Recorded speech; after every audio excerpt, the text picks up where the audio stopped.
Here's the question most leaders are too afraid to ask out loud.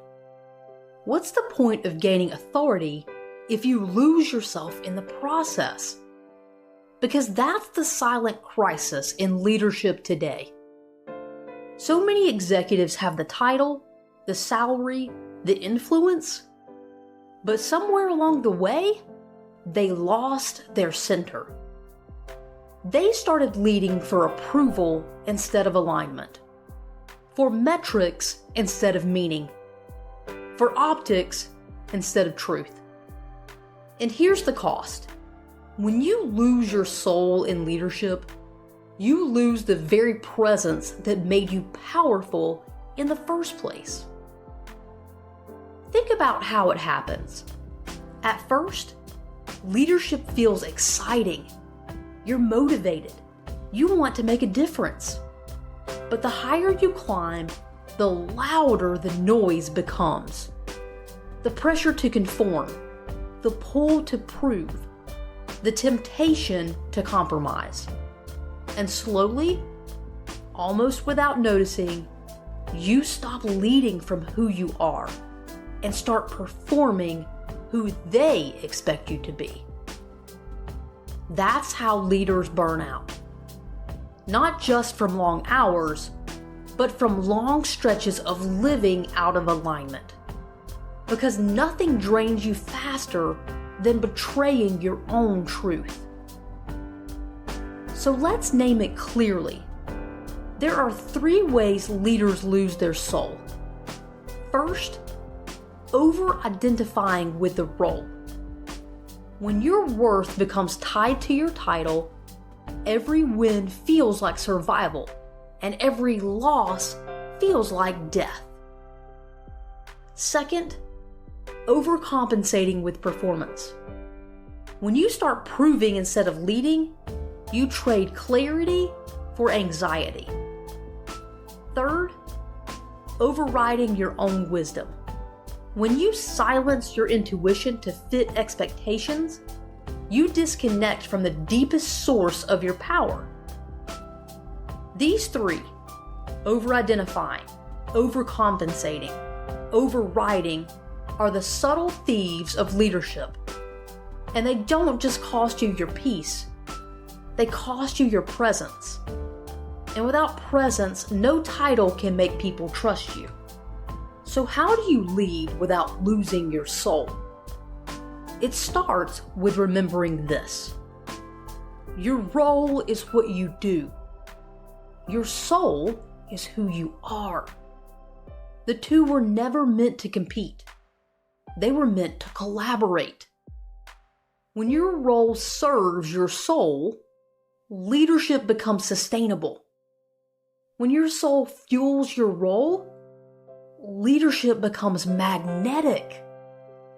But when the role suffocates the soul, leadership collapses, no matter how many achievements you stack on top. Here's where spirituality enters leadership. Not as an add-on, not as something you can do outside of work, but as the foundation that keeps you whole inside of it. Spirituality reminds you, you are more than your output, you are more than your position, you are more than the expectations projected onto you. And when you lead from that truth, your presence changes. Meetings feel different. Decisions feel different. The atmosphere you carry steadies the room instead of shaking it.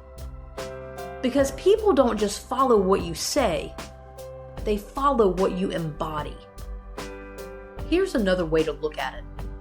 Losing your soul in leadership doesn't just affect your team. It affects you at the deepest level. You start noticing it in subtle ways.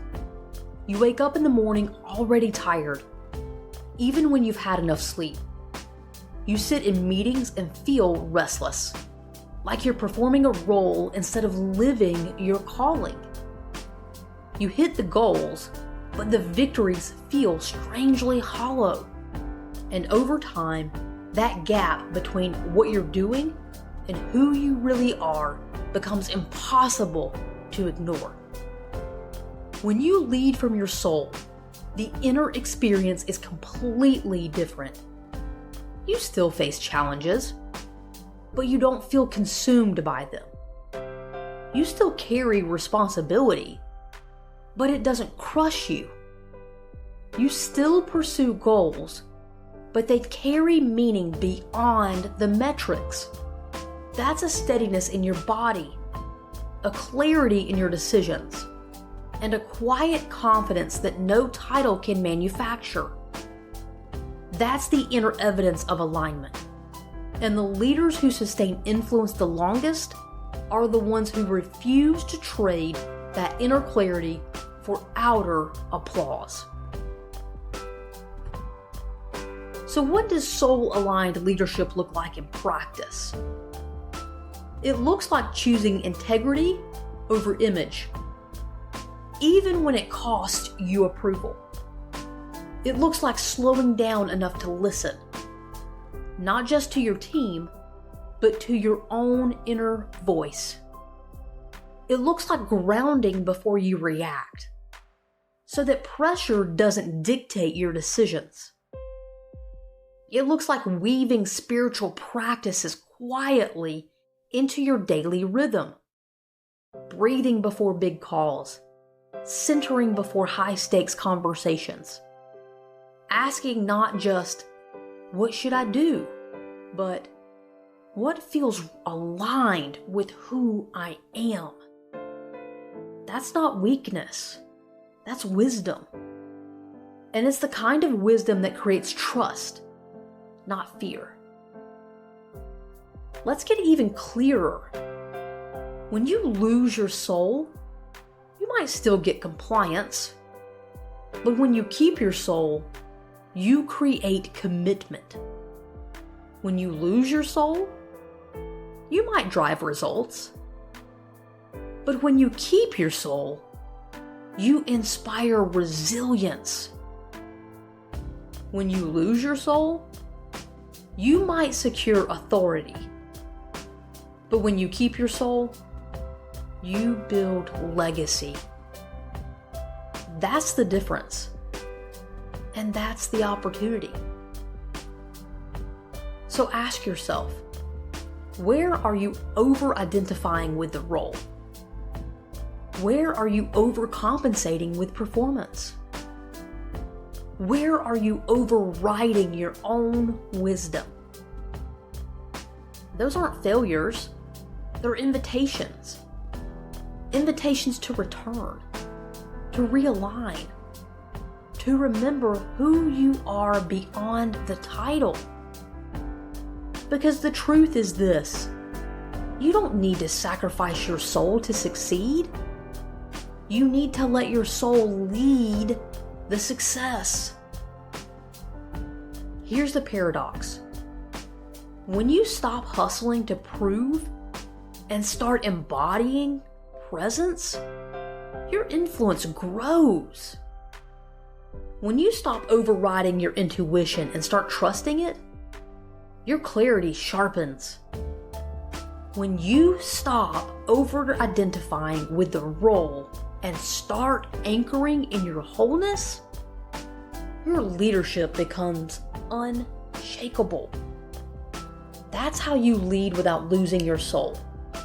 Not by abandoning ambition, but by aligning ambition with integrity. So the next time leadership feels heavy, pause. Ask yourself not just, what's the right decision? Ask, what's the aligned decision? Not just, what will impress them? But, what will express me? Because leading without losing your soul isn't about doing less. It's about leading from more depth, more alignment, more wholeness. Here's the truth to carry with you. Hustle may win titles. Pressure may drive numbers. But only soul builds legacy. And legacy is why you're here. If this resonates, subscribe. Share this with another leader who's tired of performing and ready to lead whole. And come back every Wednesday as we continue building the model of the aligned woman executive. Because the world doesn't need more leaders who trade their soul for a seat at the table. It needs women leaders who bring their soul with them.